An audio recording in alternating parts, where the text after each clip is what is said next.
Dangerous Assignment, transcribed starring Brian Donlevy as Steve Mitchell.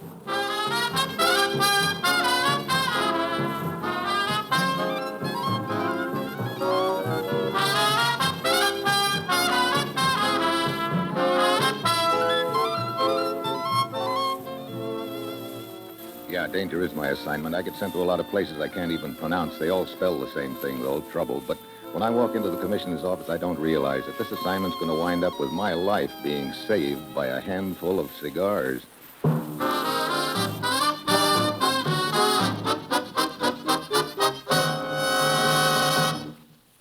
Morning, Commissioner. You sent for me? Steve, you're going ghost hunting. Ever hear of Eli Bryant? Eli Bryant? Sounds familiar. World War II, an American traitor. Collaborated with the Japanese in the South Pacific. Oh, yeah. Fingerman, first class. He was killed in 1944 during one of our raids, wasn't he? So we thought. Eli Bryant is still very much alive, Steve. Been in hiding ever since. According to our information, he's in Australia. Had a plastic surgery job done on his face. One of our boys get a line on him? No, a man named Walt Cooper claimed he recognized Bryant in Darwin 2 weeks ago. He contacted us and said we'd hear from him again. What's his angle? It looks like he's trying to make some sort of deal. Putting the squeeze on Eli Bryant, and if that doesn't work, he's going to try to see how much he can get from us. That looks like it. Well, have we heard from him again? I've just heard about him. Cooper's body was found in a ditch on the outskirts of Darwin 3 nights ago. Looks like he tried to pull the blackmail bite on the wrong man. Steve, get over there. Find the man who killed Cooper, and I think you'll find Eli Bryant. Well, that's it. You've got your assignment. Good luck.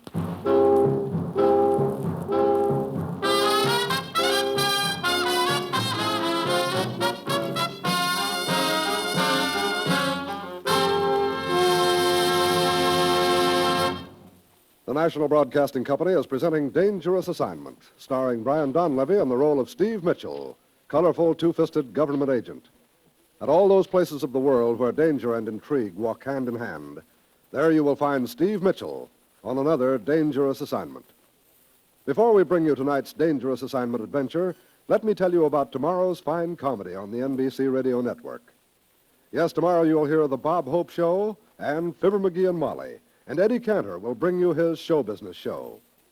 There's always entertainment when Fibber and Molly open wide the doors at 79 Wistful Vista. And tomorrow, from Palm Springs, California, Bob Hope will have Bing Crosby, Marilyn Maxwell, and Charlie Farrell as his special guests. And Eddie Cantor's show business show will present a program of Italian entertainers. Bob Hope, Fibber McGee and Molly, Eddie Cantor. Yes, hear all three tomorrow on NBC.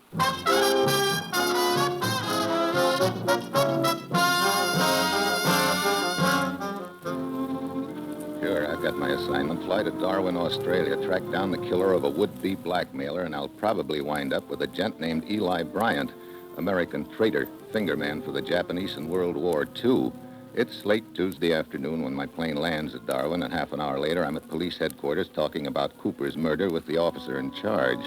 He brings out a flock of photographs and x-rays. You see what I mean, Mr. Mitchell? Here. Yeah. Wound on the back of Cooper's skull is rather unusual. No ordinary weapon, that's for sure. Looks as if he was struck with a club of some sort. Yeah, and one with spikes in it at that. Right. What have you found out about him? Cooper? Oh, very little. Single, lived in a boarding house, had very few friends. One of them was a man named Fleming. John Fleming, lived at the same address. You have Fleming in for a talk? Fleming's here, all right, in the morgue. He's dead. What? The farmer found Fleming's body in a parked car this morning, some 50 miles south of here. Don't tell me he was hit with that spiked club. No, a .45 caliber bullet finished him off. That killer of ours seems to be having a busy week. No, this wasn't the same person, I'm sure. Oh? You see, Fleming's death wasn't a deliberate killing, Mr. Mitchell. One of my men telephoned in 2 hours ago with the news that a young lady reported someone had broken into a farmhouse near Murchison Creek last night. She fired a few shots at the man, thought she missed. It was Fleming? Yes, somehow he must have managed to get back to his car, drive a mile or so. And then conked out, huh? Conked? Oh, yes, of course. Excuse me, Mr. Mitchell. Yes? Mr. Pelling, eh? Just a moment. Fleming's employer. I asked him to drop in. Want to talk to him? Sure. All right. Have Mr. Pelling come in. Pelling runs some sort of a curio shop. Fleming was one of his clerks. I see. Come in, Mr. Pelling. Thank you. Mr. Mitchell, Mr. Pelling. How do you do? Mr. Pelling? Sit down, sir. I can't tell you what a shock Fleming's death has been to me, gentlemen. I He's been with me for years. My best clerk. You knew him pretty well, then? Of course. That is, I thought I did. What do you mean? Well, he's quiet, dependable, devoted to the store. I was thinking about bringing him in the firm as a partner. And the other day, he quit. Just like that. I couldn't understand it. Mr. Pellin, have you ever met a man called Cooper? Cooper? Let me think. A friend of Fleming's. He might have been in your store a few times. No, I don't believe I ever met the man. Well, looks like my next stop is that farmhouse near Murchison Creek and the young lady who plugged Fleming. I'll check with you later, Lieutenant.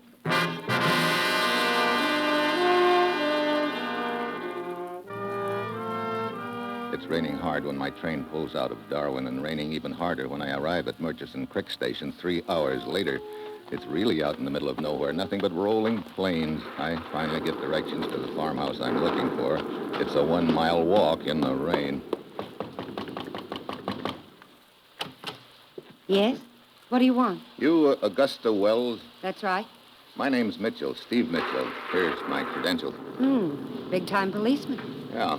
Now, how about putting away that 45? What? Oh, sorry. Come on in. I'm still a little nervous after what happened last night. Nice place you have here. Run it alone? My father and I do. Pop's away on a trip to Melbourne. Business? Yes, we raise pigs. I know. South wind again, You're American, aren't you, Miss Wells? Yes, but make it Gussie. Please never call me Augusta. Was born in a town of the same name. A whim of my parents. I have a brother who was born in Toledo. Aren't I lucky? What were you asking me? Last night, about, Oh, well, there isn't much to say. I heard a noise in the den and came in to investigate. There he was, going out the window. He didn't stop when you called out? No, so I let it fly. Didn't know I'd hit him till this morning. One of the farmers down the road told me. Do you have any idea what the man wanted in the den? No, nothing much of value there. Mind if I have a look? No. Come ahead. Here we are. I saw him as I opened the door. He was over there by the window. Uh-huh, and what did... Well, what is it, Mr. Mitchell? What's wrong? Last thing I expect to see in an Australian farmhouse is a wooden cigar store Indian, but there he is, about 5 feet tall. Then I spot something else. Resting by the Indian's foot and carved into the base of the figure is a war club, a wicked-looking weapon with half a dozen spikes sticking out of it. What's wrong, Mr. Mitchell? I've suddenly become interested in this. That war club? It doesn't come loose. It's sort of a permanent fixture, carved right out of the pedestal. So I see. How long has the chief been in the family? Only since yesterday afternoon. Oh? Gift from a friend of mine, Bertie Slack. He's got a weird sense of humor and a face to match. Last year, he sent me a moose head for my birthday. Where's Bertie get this, do you know? In Darwin, a store called Pellin's. Helen's? Curio shop of some sort. Bertie's a regular customer. I see. When did he buy it? A couple of days ago. Why? The man who broke into your den last night, Fleming, was a clerk at Pellin's. Oh? Yeah. And a friend of his named Cooper was murdered 4 nights ago with a weapon that could be this war club. But how? That club is part of the pedestal. You can't swing the whole works. No, but a man could fall, hit his head against the pedestal. Oh, sure. Sure, I guess so. You have a phone? We're not that civilized. Look, do you mind if I borrow your redskin friend? I think the police in Darwin might be interested in him and maybe in Mr. Pellin, too. You mean you want to take the Indian back with you? Why not? Well, you'll have to wait until morning. There isn't another train till then. Oh? I have a spare bedroom. Yeah, I noticed. And a gun.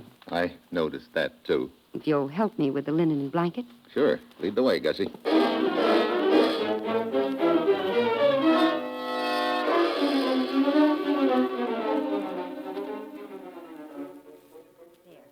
Bed's made.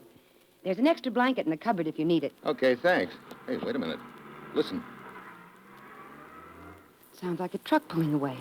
Funny I didn't hear it approach. Could have coasted in. What would a truck be doing around here this time of That's night? what I want to find out. Hall light's right at the bottom of the stairs. Okay. I want to take a look in the den here.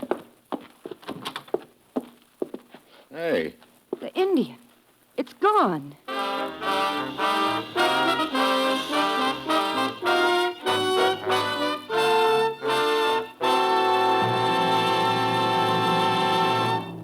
In just a moment, Steve Mitchell will continue his dangerous assignment. We now bring you an important announcement for all Americans, particularly those of you who run your own business or are in a position to hire employees. This country is now engaged in a gigantic defense program which must be kept on schedule. There's no time to lose. To win, we've got to use every ounce of strength, industrial strength, in this contest to protect ourselves and the free world. That means we've got to give jobs, productive jobs, to all Americans. We've got to hire the handicapped. Thousands of handicapped persons, veterans and non-veterans alike, are ready, willing, and able to work. Thousands of others have proved on the job that when they're properly placed, they do every bit as good a job as their able-bodied fellow workers. So, Mr. Employer, give these folks a chance to help you increase your productive capacity. Hire the handicapped. Help them. Help your business. Help America.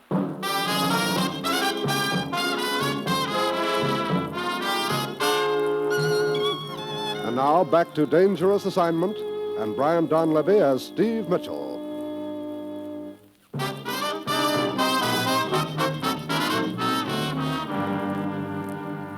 Gussie wheels a small car out of the garage, and we take off after the truck. The road is wet from the recent rain, but we slowly gain. Then we come to a steep grade. Gussie comes up alongside the truck, but it suddenly swerves over, trying to crowd us off the road. Gussie hits the brakes. The truck misses us and goes into a skid over the bank. We stop, get out, and climb down to the wreck.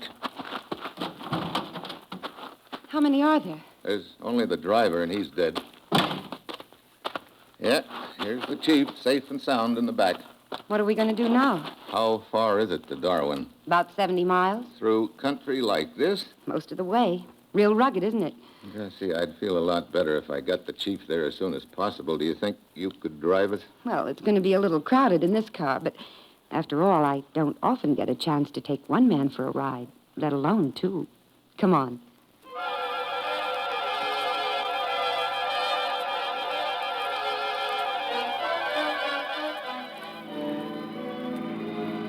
How far have we come? About halfway. Oh, fine. Getting tired? Well, holding this wooden warrior in my lap is not exactly my idea of comfort. Steve, What's the matter? that bend in the road behind us, some headlights just came round it. Yeah. Hey, gaining on us, too. Coming up pretty fast. Do you think he's after us? That answer your question? It sure does. Step on it.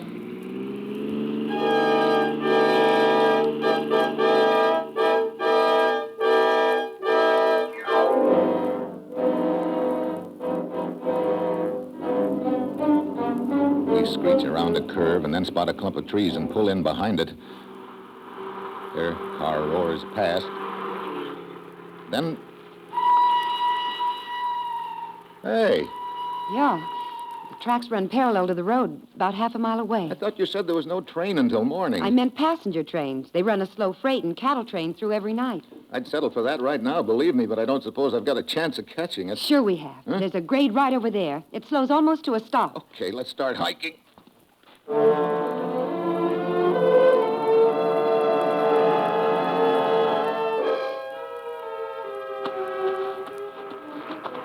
Hurry, Steve. Just a little faster and we'll make it. This baby weighs a ton. Here, I'll try and get it on this flat car. There. Come on, climb aboard.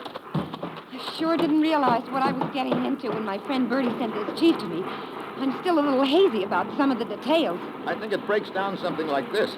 Helen, the owner of the curio shop where the Indian came from, is actually Eli Bryant, a war traitor and collaborator we've been chasing for several years. I heard his name mentioned during the war. Yeah, a guy named Cooper found out who Pellin was and tried to blackmail him. In a fight, Cooper got shoved over, hit his head on the chief's club, and it killed him.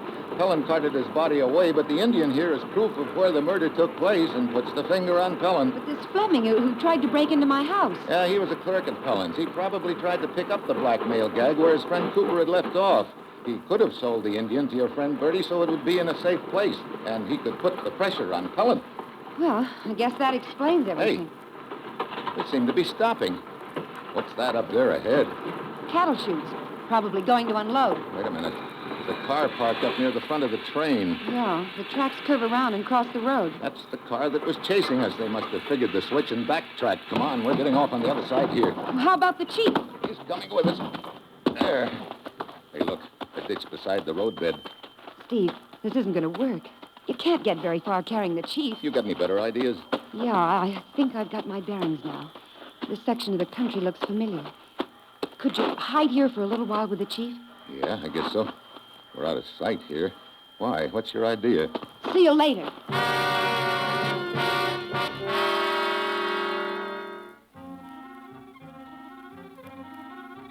Gussie takes off across the fields. I don't know what her idea is, but I hope it works. All I can do is stay under cover in the ditch with the wooden Indian.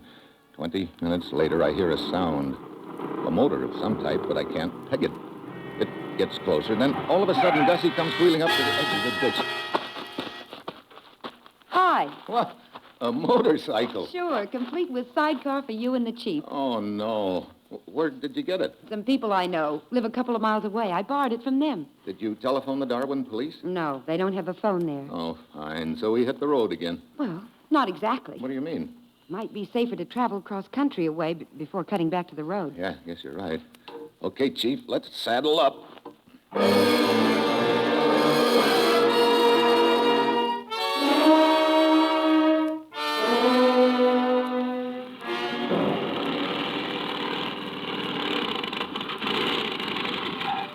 think we can probably get back on the road now. Offhand, I couldn't possibly think of a better idea. There. Yeah. I don't see any sign of a car behind us. We may have shaken them. Getting light. Yeah. Hey, don't tell me. Civilization. Look, up there beside the road, a farmhouse. And telephone wires leading to it. Well, what do you know? I'll head in behind the back porch there. Fine. There. Out of sight of the road now. Yeah. Come on, Chief. We're dismounting. Steve, looks pretty deserted around here. Yeah. Smells musty. Probably been shut up for some time. There's the phone.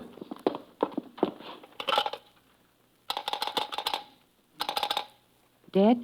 Dead. What do we do now? That's a good question. Steve, the front door. I'll take a peek out the window. Is it Pelham? No, I've never seen this guy before. Come here, take a look. Recognize him? No, I've never seen him either. He could be working for Pelham. Who is it? Name's Bedwell. I need a bit of a helping hand. Oh? What do you mean? My automobile is stalled on the road. I'm not much of a hand at tinkering. I thought you might be able to help me. Steve, it could be a trap. Yeah, I know, but if it isn't, if he's legit, we can fix his car. It's our best way of getting to Darwin. I say, I'm still here. Here, take the gun, Gussie, and keep me covered all the way. Don't show yourself. All right, but be careful. Well, good morning. Hi. Where is this car of yours? Oh, see, it's through that clump of trees. Oh, yeah. I've been sitting it out most of the night and didn't want to disturb you until it got light. Okay, let's take a look.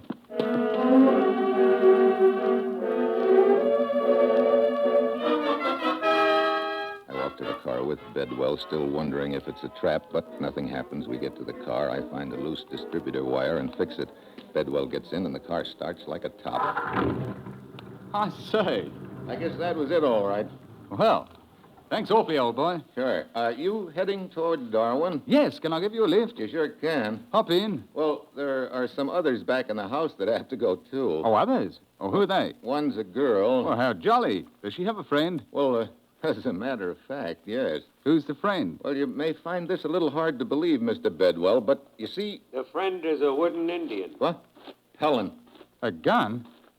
I say, what is all this popping out from behind trees with talk of wooden Indians? Get out of the car, quickly. What happened to the accent, Helen? I don't need it anymore. Well, really? Now, Mr. Mitchell. You finally caught up with us. I certainly did. You see, I found out whom Fleming had sold the Indian to and sent one of my men after it. The guy in the truck? Yes. Fortunately, I followed along myself in my car. It's been a long chase, but it's over now. I say, I really don't know what any of this is all about, but I'm sure it's none of my business. And if you'll excuse me... Hardly. You were unfortunate enough to happen along at the wrong time. That Indian proves Cooper was killed at your curio shop. Cooper knew who Eli Bryant was, the collaborator we've been chasing all these years. That sort of makes you Bryant. Exactly. Now we're all going back to the farmhouse and our friend, the wooden Indian.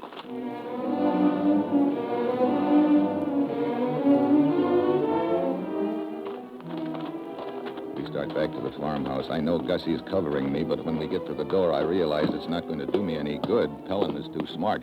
He jams his gun against my backbone and yells through the door. Open up, young lady. And if you have a gun, drop it. Either that or I shoot Mr. Mitchell. Gussie opens up, drops her gun. Pellin spots the wooden Indian, and I know I've got to think fast because he's due to start shooting any second. Then I get an idea. The wooden Indian is standing beside the table on which the phone sits.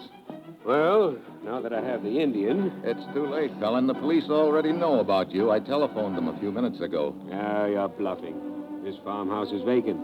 The phone's been disconnected. Don't kid yourself. Here, I'll show you. I pick up the phone and walk toward Pellin. I manage to loop the wire over the Indian's outstretched hand, the one that holds the wooden cigars. Pellin takes the phone. Just as he starts to listen, I give the wire a jerk. It pulls the Indian forward into Pellin's gun. Too late. Are you all right, Steve? Sure.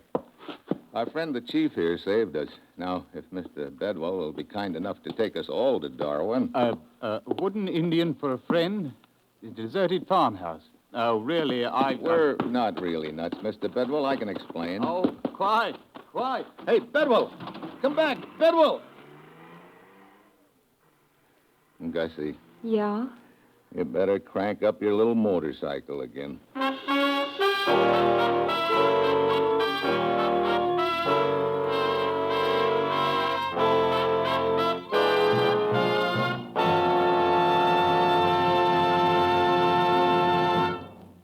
Our star, Brian Donlevy, will be back in just a moment. When it comes to knowing the people and facts about show business, you'll find that Eddie Cantor's 42 years in the entertainment world have given him a great backlog of wonderful stories about show people. And every Tuesday evening on the NBC radio network, Eddie recounts those intimate little-known stories about your favorite entertainers. So make it a date with Eddie Cantor's show business show for tomorrow and every Tuesday evening. You'll hear the recorded talents of many superb artists, and you'll hear interesting material from Eddie Cantor's memory book. Tomorrow evening, Eddie will present a program of entertainers of Italian backgrounds as he features records by Jimmy Durante, Mario Lanza, Arturo Toscanini, and Tony Arden. Yes, make a date to be in the radio audience tomorrow evening for Eddie Cantor's show business show. It's a regular Tuesday night feature, joining such other fine programs as Fibber McGee and Molly, Bob Hope, and the Cavalcade of America on most stations of the NBC radio network.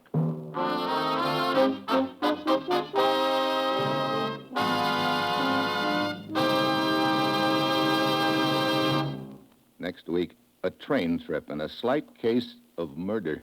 That will be Steve Mitchell's dangerous assignment next week.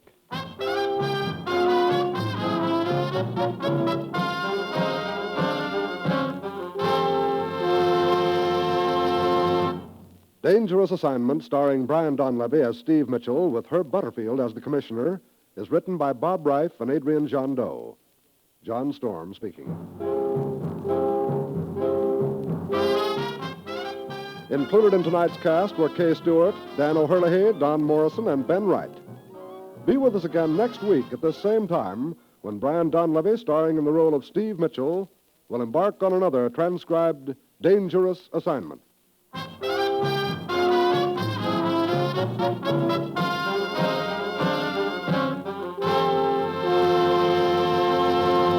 This is NBC, the national broadcasting company.